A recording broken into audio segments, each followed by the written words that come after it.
வணக்கம். நம்ம சேனலுக்கு தொடர்ந்து ஆதரவளித்து கொண்டிருக்கும் நல்ல உள்ளங்களுக்கு நன்றி. தொடர்ச்சியாக ஆதரவு கொடுங்க. பிடிஆர் போட்ட பதிவு, அதை போட்டு ஒரு பத்திரிகையில் இந்த மாதிரி பிடிஆர் பதிவு போட்டிருக்காரு அப்படின்னோடனே இன்றைக்கி சமூக ஊடகங்களில் பெரிய அளவுக்கு அதை பேச ஆரம்பிச்சிட்டாங்க. பிடிஆர் போட்ட பதிவு என்ன? ஏற்கனவே பிடிஆர் அவர்கள் இன்றைக்கி நிதியமைச்சராக இருக்கும்போது தமிழ்நாட்டுடைய நிதி நிலைமையை சிறப்பாக கையாண்டார், அதில் மாற்று கருத்து இல்லை.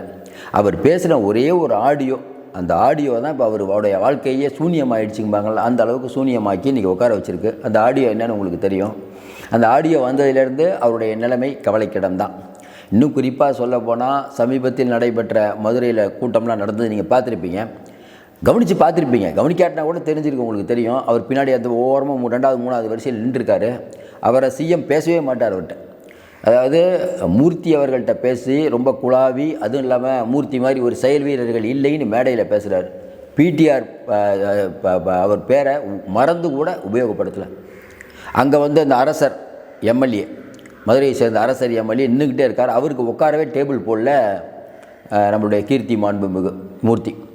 அதுக்கப்புறம் தான் அவரை கெஞ்சி கூத்தாடி தான் போட்டாங்க. இதான் இந்த மேடையில் இருக்க நிறைய பேர் பார்த்துருப்பாங்க. இன்றைக்கி திமுகவில் பெரிய அளவுக்கு இது விவாதம் ஆயிடுச்சு. அதாவது மன்னர் பெயர் கொண்ட அவருக்கு மரியாதை இல்லை, எம்எல்ஏக்கு. பிடிஆரை மதிக்கிறதே இல்லை, சிஎம்ஏ மதிக்காமல் போயிட்டார்.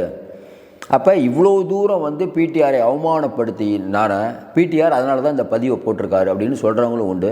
பிடிஆர் அப்படிங்கிறவர் நீங்கள் அவர் மேலே 1000 குறை சொன்னாலும் அவர் கொஞ்சம் பேசுகிறாரு, அதெல்லாம் உண்மைதான். ஒரு அரசியல்வாதி அப்படின்னா சில விஷயம் பேசாமல் இருக்கணும், அவர் பேசுகிறார்.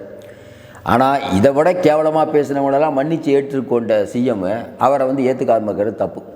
என்றைக்கு அவருடைய அந்த துறையை மாற்றினாங்களோ அன்றைக்கே திமுக ஒரு வரலாற்று பிழை பண்ணிடுச்சு. திமுக ஆட்சிக்கு வந்த புதுசில் திமுகவுக்கு எப்படி நல்ல பேர், பரவாயில்லப்பா, இறையன்பு ஐஏஎஸ் எடுத்திருக்காரு, சைலேந்திர பாபு எடுத்திருக்காரு, பிடிஆர் நிதித்துறை அமைச்சராக போட்டிருக்காரு, சரியான கவர்மெண்ட் அப்படின்னு எல்லோரும் நினச்சாங்க. நல்லா தான் போயிட்டு இருந்துச்சு. இப்போ முட்டு சந்தில் நின்று காசு இந்த மாதிரி இல்லாமல் தடுமாறுறதுக்கு காரணம் பிடிஆர். அப்போ பிடிஆரை எந்த அளவுக்கு இவங்க அவமானப்படுத்தி கொண்டிருக்கிறார்கள். சட்டசபையிலேயே கேட்குற கேள்விக்கு இப்போ இந்த துறை அமைச்சராக இருக்கக்கூடிய நம்ம பிடிஆர் என்ன சொல்கிறார்? இல்லைங்க, ஏன்ட்ட அந்த அதிகாரம் இல்லை, அதிகாரம் இருக்கக்கூடியவங்ககிட்ட கேளுங்க அப்படின்னா என்ன அர்த்தம்? உடனே அடுத்த நாள் சிஎம் இப்படிலாம் பிடிஆர் பேசக்கூடாதுன்னு அறிவுரை. அவரை ரொம்ப கேவலப்படுத்திட்டு இந்த மாதிரி ஒன்று அறிவுரை. அதாவது இப்போ நம்ம ஸ்டாலின் அவர்கள் கூட இருக்கக்கூடிய உதவியாளர், அவர் என்ன படிச்சிருக்காரு, அது என்ன விஷயம் அப்படின்னா, கண்டிப்பாக பிடிஆர் அவர்களுக்கெல்லாம் படிக்கல, பிடிஆர் அவர்களும் அனுபவம் இல்லை. அவர் ஃபோன் எடுத்து பிடிஆர்கிட்ட பேசுகிறார். அப்போ பிடிஆர் என்ன யோசிப்பார்? சார், எல்லாத்துக்கும் ஒரு மரியாதை அப்படின்லாம் இருக்குல்ல. அப்போ இன்றைக்கி திமுக அப்படிங்கிற ஒரு கட்சி எங்கேயே போய் கொண்டிருக்கிறது. ஏற்கனவே குடும்பம் சுரண்டுது, அவ்வளோ. அதான் ரொம்ப சிம்பிளாக அவர் சொன்னார், அவ்வளோதானே. வெளியில் இதெல்லாம் சொல்கிறத சொன்னார். சரிங்க, ஏங்க இந்த மாதிரிலாம் பேசாதீங்க, அவ்வளோதான், அதோடு நிறுத்திக்கணும். கருவின் குற்றம் அப்படின்னு நாஞ்சில் மனோகரன் புக் எழுதினார், கலைஞருடைய பிறப்பை பற்றியே. அவரே கட்சியில் சேர்த்தவர் தான் கலைஞர். ஜெயலலிதா சேர்க்கல. கேட்டால் நான் ஸ்டாலின் அவர்கள் யாருக்கும் கோவப்படாமல் இருக்கார், நல்ல முதலமைச்சர் சொல்லும்போது பிடிஆர் விஷயத்தில் மட்டும் தன்னுடைய பையன் மருமகனை சொல்லிட்டாங்கிற அந்த காண்டு அவரை தள்ளி தான் வச்சுருக்காங்க. இன்னும் குறிப்பிட்டு சொல்லணும்னா, இந்த விஷயத்தில் பிடிஆர் அவர்கள் இப்போ போடுற பதிவு என்ன? கொஞ்ச நாளைக்கு முன்னாடி தேர்தலே நிற்க மாட்டாங்களான்னு நினச்சாங்க. அதுக்கப்புறம் என்னாச்சுன்னு தெரில, சொல்லியிருக்காங்க பொழுது நில்லுங்க, ஒன்றும் பிரச்சனை இல்லைன்ட்டு. இன்னொன்று, ஆடிய காலும் பாடிய வாயும் சும்மா இருக்காதுங்கிற மாதிரி மக்கள் பணிக்கு வந்துட்டோம். இதுக்கு மேலே அப்படியே ஒதுங்கி இருந்தால், ஏன்னா ஒரு அமைச்சர் அப்படிங்கும்போது அதனுடைய மரியாதையே தனி. அப்போ என்ன நினைக்கிறார் பிடிஆர்? மற்றவங்களாம் என்ன சொல்கிறாங்க? பிடிஆர் ஒரு நல்ல மனிதர். நம்மளும் சொல்கிறோம் பிடிஆர் நல்ல மனிதர், அதில் மாற்று கருத்து இல்லை. மற்ற அமைச்சர்களை காட்டிலும் பிடிஆர் நல்ல மனிதர். நிர்மலா சீதாராமன்லேருந்து சென்ட்ரல் மினிஸ்ட்ரி இவர் போனால் நின்று பேசிட்டு போவாங்க. ஏன்னா அவங்களுக்கு தெரியும் இவருடைய அறிவு எந்த அளவுக்கு அப்படின்ட்டு. பேங்கரு வெளிநாட்டிலாம் இருந்தவர், அதனால் அந்த பொருளாதாரம் சம்பந்தமான மிகப்பெரிய ஒரு நாலேஜ் உள்ளவர். இப்போ இவ்வளோ தூரம் இருக்கவர் அவமானப்படுத்துகிறாருன்னா, இல்லைங்க அந்த தேர்தலில் எனக்கு சீட்டு வேணாம்னு அப்படியே ஒதுங்கிடணும். ஆனால் அவருடைய கெட்ட நேரமாக ஏன் பண்ணுறாருன்னு தெரில, அவர் விருப்ப மனு வாங்குறார். விருப்ப மனு வாங்கிட்டு எல்லோரும் விருப்ப மனு வாங்கிட்டு, இப்போ சேகர்பாபு வாங்கினார், மூர்த்தி வாங்கினார், நிறைய பேர் வாங்கியிருக்காங்க விருப்ப மனு அவங்க தொகுதியில் போடுறதுக்கு. நேரு, ஏவாவேலு, தியாகி செந்தில் பாலாஜி. ஆனால் இவர் மட்டும் ஒரு பதிவை போடுறார். இந்த மாதிரி நான் இவ்வளோ நாள் நல்லா வேலை பார்த்தேன், திராவிட மாடல் எங்கேயோ போயிடுச்சு, அதனால் திராவிட மாடலில் ஏன்னா போன தடவை ஃபஸ்ட்டு தடவை நான் எலெக்ஷனில் நிற்கும் போதை விட 2வது தடவை அதிக ஓட்டு வித்தியாசத்தில் என்னை ஜெயிக்க வச்சுருக்கீங்க, மக்களுக்காக மறுபடியும் நான் பணியாற்றணுங்கிற விருப்பப்படுறேன், அதனால் இதே தொகுதியில் பணியாற்ற எனக்கு ஒரு வாய்ப்பு தர வேண்டும், முதலமைச்சர் தருவார்னு எதிர்பார்க்குறேன்னு ஒரு பதிவை போடுறார். மற்ற எந்த அமைச்சரும் பதிவை போடாத போது இவர் போடுறார். இப்போ என்ன சிக்கல் அப்படின்னு உள்ளே போய் கேட்டால், பையன் விடாப்படியாக இருக்கார், அவருக்கு சீட்டு கொடுக்கூடாதுன்ட்டு. ஏன்னா கொஞ்ச நாளைக்கு முன்னாடி தம்பி வந்து இதுக்கு போகும்போது மதுரை பக்கம் போகும்போது எப்பயும் போல் மூர்த்தி வந்து வரவேற்கிறாரு. பிடிஆர் வந்து கலந்துக்காமல் புறக்கணிக்கிறார். எப்பயுமே ஒரு படித்தவங்க ஒரு மரியாதையாக இருக்கவங்களுக்கு ஒரு கௌரவம் இருக்கும். அந்த மாதிரியான குடும்பம் அது. நீங்கள் ஓவராக அவரை மட்டம் தட்டிகிட்டு இருந்தீங்கன்னா அவருக்குன்னு சுயமரியாதை இருக்குது. இதே மாதிரி இன்னொரு சம்பவம் நடந்தது. மதுரையிலேருந்து பிடிஆரும் உதயநிதி அவர்களும் ஒரே ஃப்ளைட்டில் போகணும் மதுரைக்கு. பிடிஆர் வராருன்னு சொல்லிட்டு அவங்க குடும்பத்தோடு போகிறார். வராருன்னு சொல்லிட்டு உதயநிதி அவர்கள் வந்து அதை கேன்சல் பண்ணிவிட்டு திருச்சிக்கு போய் அங்கேருந்து மதுரை போகிறார். இது தெரியாமல் ஃப்ளைட் ஏறிட்டார் பிடிஆர். நேராக போய் இப்போ மதுரையில் இறங்கி போகும்போதே ஃப்ளைட்டில் பார்த்துருப்பாங்க. இல்லை, ஏன்னா மதுரையில் போய் இறங்கின உடனே பார்த்தா இந்த மாதிரிங்க ஃப்ளைட்டு ஏன் வரலன்னா, இல்லைங்க அவர் வந்து வேறு ஏதாவது வேலை இருக்குதானே, வேலைலாம் இல்லை, அவர் கேன்சல் பண்ணிட்டு அவர் இதில் வராரு அப்படின்னு, திருச்சிக்கு போய் மதுரை வராருன்ட்டு. அப்படியா, சரி, அப்போ மரியாதை கொடுக்காத இடத்துல நம்ம இருக்கணும், சோழவந்தானுக்கு வண்டியை விடுங்கன்ட்டார் பிடிஆர். இது அரசியல் பரசலாக தெரிஞ்சிருக்கல உதயநிதிக்கு. அதாவது உதயநிதியே வெறுத்தாலும் இவர் போய் பேசணுமா, ஐயா நீங்கள் தான் தம்பி உதயநிதி, நீங்கள் தான் இளம் பெரியார், நீங்கள் ஃப்ளைட்டில் வந்தீங்கன்னா நான் வந்து பெரியார் சம்பந்தமான நிறைய விஷயத்தை உங்கள்கிட்ட நான் கற்றுக்கலாம் அப்படின்னு அவர் பேசணும் அப்படின்னு எதிர்பார்க்குறாங்க. உயர்ந்த இடத்தில் இருக்கும்போது அப்படி நினைக்கக்கூடாது, நினைக்கிறாங்க.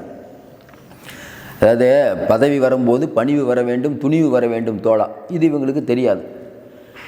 அதாவது எதிரியை கூட அரவணைக்கக்கூடியவர் இவங்க தாத்தா, நண்பனை கூட விரோதி ஆக்கிறது இவங்க. வேறு என்ன சொல்கிறது, அதிகார அந்த மமதை இருக்குல்ல, வேறு அப்படி தான் பேசும். அப்போ என்ன நடக்குதுன்னா, அப்போ இன்னொரு உரசல் அதிகமாகிடுச்சு.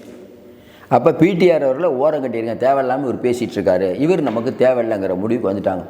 எப்பயுமே உங்களுக்கு தெரியும், ஒரு நிறுவனத்தை ஒருத்தர் நடத்திட்டு இருப்பார், அப்பா நடத்திட்டு இருப்பார், அவர் சில பேர்லாம் வேலைக்கு வச்சுருப்பார். பையனோ மருமகனோ வந்தால் அங்கே இருக்கவங்கலாம் வேஸ்ட்டுன்னு நினைப்பாங்க, அவங்கள மாற்றுவாங்க. நீங்களே கம்பெனி நிறையா பார்த்துருப்பீங்க. 2வது தலைமுறை வரும்போது நடக்கும். 2வது தலைமுறை வரும்போது அனுபவம் ரொம்ப முக்கியம்னு நினச்சாங்கன்னா அவங்க வச்சுக்குவாங்க. இன்றைக்கி இருக்கக்கூடிய சூழ்நிலையில் பிடிஆர் அப்படிங்கிறவங்கள வச்சுருந்தா வெளியில் ஒரு மரியாதை, பரவாயில்லப்பா பிடிஆர் வந்து திமுக இருக்காருப்பா. பிடிஆரே வந்து ஏங்க இந்த ஆட்சி மோசம்னு சொல்லி பேச ஆரம்பிக்கிட்டோம் அவர். அப்புறம் இருக்குது உங்களுக்கு, அது இவங்களுக்கு தெரியும். அதனால தான் பிடிஆரை ரொம்ப ஈஸியாக கையாள்வாங்க. இப்போ சிஎம் என்ன நினைப்பார், பிடிஆரை ரொம்பலாம் பண்ணிடாதீங்கப்பா, எலெக்ஷன் வரைக்கும் அமைதியாக இருக்கட்டும். இப்போ கேள்விப்பட்ட வரைக்கும் சீட்டு கொடுத்துருவாங்களாம், அமைச்சராக்குவாங்களான்னு தெரியல, சீட்டு கொடுத்துருவாங்க. ஏன்னா சீட்டு கொடுத்தா ஒரு ஏன்னா இப்போ ஓபிஎஸ்லேருந்து நிறைய பேரை உள்ளே கொண்டு வரணுங்கிறது ஸ்டாலினுடைய பிளான். இந்த தேர்தலில் ஜெயிக்கணும். இப்போ போய் பிடிஆர்லாம் பகிச்சிட்டு அவர் சீட்டு கொடுக்காமல் அவர் ஏதாவது பதிவு பாருங்கள் நான் இந்தளவு கஷ்டப்பட்டேன் அப்படின்னு ஏதாவது ஒரு ஆடியோ வந்துருச்சுன்னா சிக்கலாக போயிடும். இதையும் தாண்டி இன்னும் பல ஆடியோக்கள் வருங்கிறாங்க. ஏற்கனவே சபரீசன் அவர்கள் மாநிலம் முழுக்க போய் எந்தெந்த இடத்துல திமுக வீக்காக இருக்கோ அங்கெல்லாம் பேச ஆரம்பிச்சிட்டார்.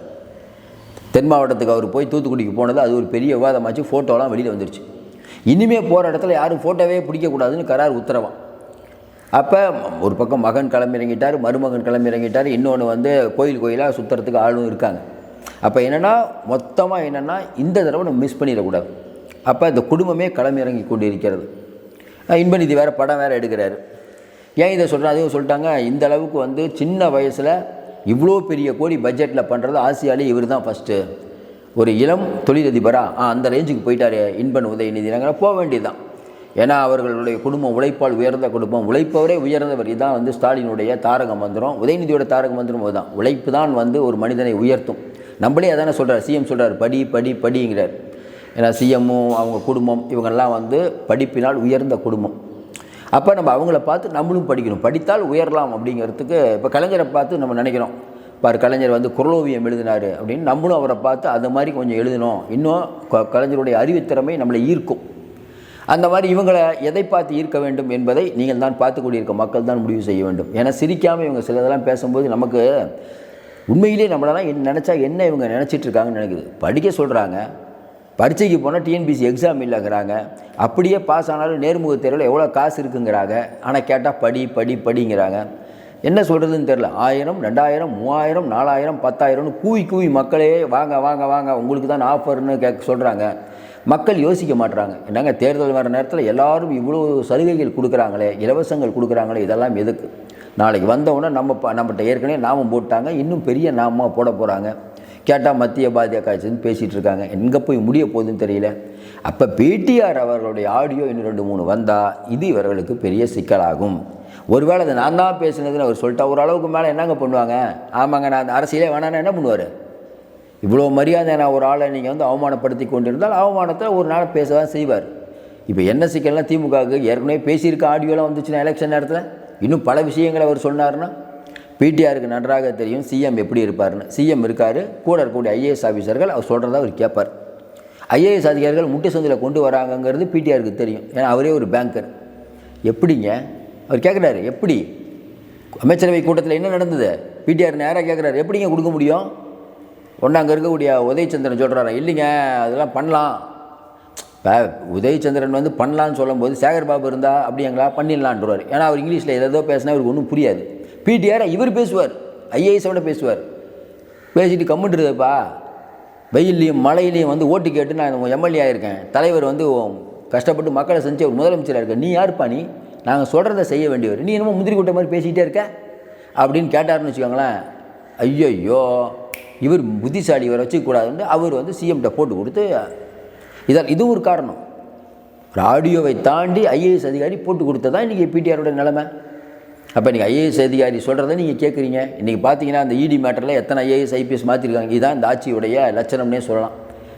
அதாவது எடப்பாடி பழனிசாமி ஆட்சியில் வந்து அதிகாரிகளை விட அமைச்சர்கள் முடிவெடுத்தாங்க, அது நல்லது. இங்கே அமைச்சர்கள் யாரும் முடிவெடுல, சிஎம்ஏ முடிவெடுக்கிறதில்ல, அதிகாரிகள் முடிவெடுத்தனால முட்டு சந்தில் நிற்கிறாங்க. பிடிஆர் மாதிரி ஒரு அறிவாளிகள்லாம் வெளியில் நிற்கிந்து கொண்டிருக்கிறார்கள்.